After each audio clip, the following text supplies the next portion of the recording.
Здравствуйте. Вначале несколько информации.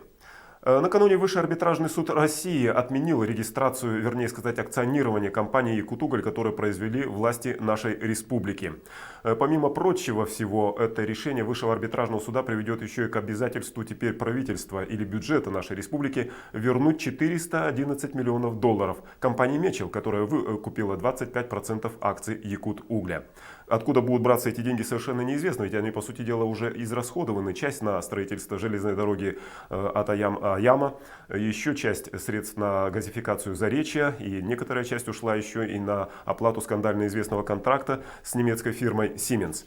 Об этом пишет сегодня газета «Коммерсант», и ее собеседник в каком-то из федеральных, неназванных федеральных ведомств указывает и на причину. Якутские власти, в частности, не согласились с предложением Росимущества направить доходы от будущей продажи акций Якутугля. А я напомню, в ноябре месяце планировался еще один аукцион, на котором опять-таки должны были продаваться акции Якутугля. Так вот, видимо, наше правительство не согласилось инвестировать эти деньги, так считает эксперт «Коммерсанта», в строительство, продолжение строительства Аяма. В связи с чем и состоялось вот такое вот решение, иск и, соответственно, решение Высшего арбитражного суда. Помимо прочего, эксперт «Коммерсанта» уверен, что такой вот поворот событий вокруг Якутугля отразится негативно и на позиции правительства нашей республики на переговорах относительно имущественного комплекса Якут-Алмаза. Следующее сообщение также связано с деньгами, и тоже большими. 1 миллиард рублей федеральное правительство намерено в будущем году направить на реконструкцию автомобильной дороги Лена, которая после известного дождя в августе месяце превратилась, по сути дела, в непроездную. И кроме того, еще 2 миллиарда рублей будет направлено на строительство автомобильной дороги Колыма. Возможно, для кого-то вот это сообщение покажется и парадоксальным, ведь совсем недавно, еще летом этого года, власти нашей республики уже рапортовали о создании, как они называют, опорной сети автомобильных дорог. И вот опять новые расходы, причем можно даже сказать, назвать их даже и колоссальными. Результаты выборов депутата окружного совета Якутска по Заложному избирательному округу все-таки, наверное, будут оспорены в правоохранительными органами. По крайней мере, после обсуждения ситуации в Центр избиркоме его члены пришли к такому заключению, что необходимо обратиться в прокуратуру и другие правоохранительные органы. По словам председателя Центра избиркома Анатолия Кривошапкина, все-таки имелись случаи подкупа избирателей как во время голосования, так и во время самой избирательной кампании. Но, правда, в Центр избирком не поступило ни одной ни жалобы, ни заявления ни от избирателей этого округа, ни от одного из других кандидатов. И тем не менее подготовлено обращение уже в прокуратуру по этому поводу. Ну а теперь давайте обратимся к основной теме нашей сегодняшней передачи. Она тоже связана с криминалом. Речь пойдет о воровстве в наших магазинах. Я имею в виду якутские магазины.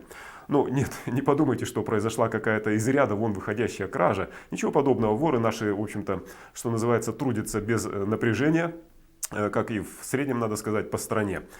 Кстати, есть такая экспертная оценка, что ущерб от воровства в магазинах по Российской Федерации в целом составляет от 0,2 до 1% товарооборота. Может быть, это покажется как бы и ничтожные такие цифры, даже по сравнению вот с теми, которые я приводил выше. Однако, посудите сами, вот если иметь в виду якутские наши магазины продуктовые, то если вот эта пропорция соблюдается в них, то ежедневно воруется товаров, продуктов на 60 тысяч рублей. Даже в представлении обывателя это очень и очень немаленькая сумма. Воруют от бедности или от чего? Есть от бедности, а есть и от богатства. Есть у людей такое слово клептомания, да? Вот, видимо, люди наберут на 1000, а своруют на 10 рублей. И удовольствие от этого испытают. И да, от этого удовольствие. Кто уже ворует, то они к этому приспособлены. У них на шубах внутри нашиты карманы. Это у женщин? Это у женщин. И то есть что, специальные карманы? Специальные карманы внутри. И туда они ложат очень много. Если вот, я не знаю, это абсолютный рекорд, сколько у вас за один раз пытались унести? За один раз был случай, женщина пыталась унести на 600 рублей. Она набрала и водку, и кофе, и закусочку, значит, колбаску, сырок, копченость. Набрала довольно прилично. И куда это она спрятала все? Это она в открытую набрала все в сумку, прошла свою дамскую сумочку, она это наложила, прошла мимо кассы, оплатила там какую-то мелочь, а это все унесла. И в тот момент, когда она, грубо говоря, попалась, она как объясняла вот это? Она объяснила, что забыла я вот это оплатить. почему-то положила не в корзинку, а в сумку. А что вы с такими покупателями делаете? Ну, у нас для этого существует тревожная кнопка, мы вызываем милицию, и они забирают людей. А что уже дальше с ними, но до суда у нас дело еще не доходило. Может, они и за дверью их отпускают людей, может, они и в милицию возят, там какие-то им штрафы накладывают. Это нам неизвестно. Ну, у нас увеличено видеонаблюдение, побольше камер у нас стоит. Смотрим за людьми, чтобы по залу у нас ребята-контролеры работают, которые непосредственно следят, чтобы меньше было воровства. Кто эффективнее работает? Можете сравнить? Ну, Результативность чья выше? У техники или у людей? у людей, конечно. Людей выше? Да. Но техника еще для того, что там какие-то бывают конфликтные случаи, да? Например, мы уже, да, как доказательство, если человек взял и говорит тут же, что я не брал, типа там ему подложили еще что-то, то, пожалуйста, на кассете все записано, подвели, просмотрели, доказали. То, что касается персонала, персонал ворует у вас? Нет, у нас коллектив работает давно, собирала я годами, коллектив сложенный, честный, проверенный. Так То есть что в этом смысле проблем нет? в этом смысле проблем нет. Если бы еще была проблема внутри коллектива воровства, то тогда бы было бы очень тяжело. А как вы думаете, вот чем честный продавец отличается от нечестного? Ну или работник, скажем так, вот у вас все-таки самообслуживание. Вот вы можете по внешним признакам каким-то сказать, вот будет он работать честным или нет? Как вы подбираете людей? Вот я как-то доверяю своей интуиции. Сколько вот я работаю в торговле, да, и вот сколько я людей принимаю, я не знаю как, но я почему-то вижу человека. Вот не знаю, но я вижу, что вот он будет работать, он честный человек. Даже без разговора с ним, просто чисто внешне? Нет, естественно, я так прежде чем человека принять, конечно, я побеседую и все, а потом уже. Ну и все равно даем испытательный срок какой-то, вот смотрим. В торговле доверяй, но проверяй. Часто оправдывается доверие? Да, почти да, всегда. Доверяй, но проверяй. Ну, не будем вдаваться в детали этих самых проверок, а они действительно существуют в этом магазине, которым руководит Тамара Ермолаевна. Но она человек, скажем так, практики, а не теории. А между тем специалисты, которые занимаются именно вот этим выявлением, способен человек украсть или нет, они уже разработали своеобразные методики проверки собеседования с потенциальным соискателем должности продавца. И вот в частности, одна из таких российских фирм, «Империя кадров», она именуется, разработала мини-интервью. Я не могу не процитировать один из вопросов этого мини-интервью. Он звучит так. Представьте себе две совершенно одинаковые компании. Один и тот же профиль деятельности, одинаковая зарплата. Но в первой воруют, а во второй нет. Как вы думаете, в чем причина?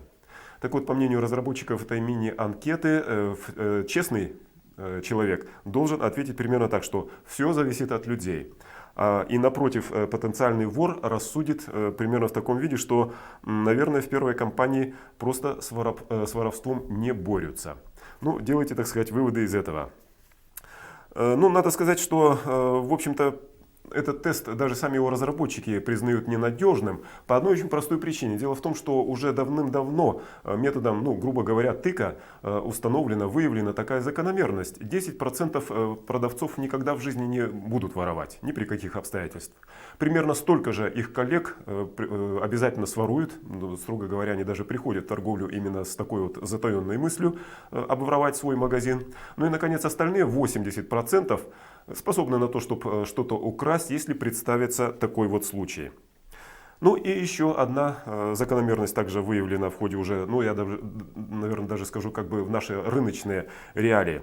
Дело в том, что предрасположенность к воровству никак невозможно купировать высокой заработной платой. Эксперты считают, что если человек получает высокую зарплату, а он попадает как раз вот в те самые 10% критические или 80% потенциальных воров, так вот, высокая зарплата только приведет к более изощренным приемам воровства, но не предотвратит их. Насколько ситуация, которая сейчас сложилась на ваших предприятиях, в смысле воровства, тревожная, вот как бы вы охарактеризовали, напряженная, спокойная, стабильная? Ну, любой такой негативный момент, он всегда оценивается отрицательно. Это, будем говорить так, никому неприятно, что на предприятии происходит воровство. Но воровство здесь со стороны, сразу отметить, либо покупателя, либо персонала. Со стороны, покупателя от этого никуда не уйдешь. Вы, наверное, в курсе, что в любой торговой организации всегда вводится процент на забывчивость покупателя. И чем он меньше, тем спокойнее нам, как говорится, живется. В любом случае, если воровство это процветает и сумма, как бы, которая запланирована на забывчивость покупателя, превышает ту сумму, которая выделена, страдает коллектив. То есть он платит за свою невнимательность, за свою нерасторопность и прочее, прочее, прочее. Но на сегодняшний день, вот соотнося с нашим товарооборотом и по сравнению с другими предприятиями, торговли, которые существуют в городе, я считаю, что у нас еще как бы обстановка более-менее спокойная. Потому что я знаю сумму недостач, и я знаю, что магазины довольно-таки небольшие, и у них все за прилавком, а сумма недостач превышает за месяц от 60 до 100 тысяч рублей. Вы сказали, что есть определенный, так сказать, допуск на забывчивость покупателей. Да. Вот если не секрет, от общего товарооборота, вот скажем, у вас это сколько? Ну, это все зависит, во-первых, от финансовых возможностей предприятия, и, естественно, его можно даже и не применять, этот процент на забывчивость покупателя, то есть все это тяжким бременем ляжет на материально ответственных лиц. Они будут возмещать на значок. В зависимости от оборота, то есть, ну, я не могу сейчас вам назвать конкретные цифры, но вот на сегодняшний день у нас как бы применяется 0,003, по-моему, тысячных или сотых процентов, надо посчитать, я сейчас не помню. То есть это закладывается? Да, это закладывается, конечно, что вы конечно, потеряете конечно, именно. конечно. Ну, вообще-то, надо сказать, что это очень оптимистичные цифры. Я почему-то думал, что гораздо больше. Нет, но бывает, знаете, ситуации такие, когда вот, например, до этого у нас не было видеонаблюдения, да, у нас стояли только одни контролеры. Это где-то было года 3 тому назад. Ситуация была тогда намного хуже. Тяжелее, да, значит, то есть это первый нюанс. Второй нюанс, у нас не было количественного учета. То есть тут нельзя было выяснить, что украли и кто украл. То есть была вероятность того, что и коллектив к этому приложил руку. То есть вы знаете, что как кассиры могут на кассах оперировать с товаром и с денежной наличностью и все прочее, и там через знакомых и всяко разно. Сейчас у нас этот вариант как бы не проходит, потому что у нас количественный учет. Любая единица товара занесена в компьютер, если она не продана через кассу, а ее в наличии нет, значит, извините, отвечайте, куда она поделась. Разбирайтесь между собой, там, либо у вас действительно украл ее покупатель, либо, значит, вы не доглядели, когда принимали товар, ну, такой вот. То есть вот все-таки видеонаблюдение это раз, и количественный учет это большие помощники. То есть это средство противодействия как раз вот этим делам. Вы упомянули, что наряду с покупателями допускается и то, что коллектив нечестно бывает. Ну вот, мы сейчас только услышали мнение, что то, что касается вот этого магазина, где мы сейчас находимся, как бы все более-менее благополучно. Вы можете сказать, что примерно такая же ситуация благополучная в смысле персонала и в других магазинах? Ну да, я как бы так, положа руку на сердце, сказала, что относительно этого магазина в других тоже неплохая ситуация, но мне бы хотелось, чтобы таких нюансов не было совсем. То есть не было, были у нас случаи, там мы как бы замечали в нечестности и грузчиков, и других товарищей. Естественно, у нас были служебные расследования, после этого мы с ними расставались и как бы на работу. Но вы все-таки утверждаете, что это разовые случаи? Да. То есть как бы таких да. не массовых. Со своей стороны, вот кроме всего прочего, что контролеры у нас, которые находятся в зале, кроме того, что они следят за покупателями, будем там так говорить, значит, за порядком в торговом зале, кроме этого, они еще непосредственно наблюдают за персоналом, то есть за кассирами обязательно, вот обратите внимание, всегда контролер стоит за кассовой зоной, то есть он смотрит, он в любой момент может проверить работу кассира, то есть сколько она и чего пробила, и что взял покупатель. По сути дела, Марина Владимировна говорит о так называемых кэш-контролах, то есть специальных компьютерных программах, которые объединяют все кассовые аппараты данного универсама, предположим, и позволяют выявить попытку воровства. Смысл в том, что когда сканер видит, ну, так, в кавычках что ли, определенный вид товара, его количество, а кассир на кассовом аппарате пробивает другой товар по более низкой цене, то компьютерная программа как раз выявляет вот это несоответствие, бьет тревогу и, так сказать, с этим кассиром начинает разбираться.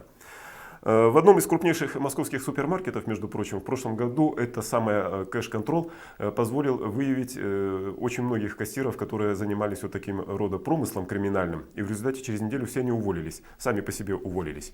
Ну а вообще надо сказать, что эксперты насчитывают в настоящее время 60 приемов обмана, со стороны персонала, владельцев своих магазинов. Ну и вот, возвращаясь к нашему началу, к нашей передаче, по оценке российских экспертов, сейчас примерно 30% воровства совершают покупатели, о чем мы с вами уже сегодня говорили.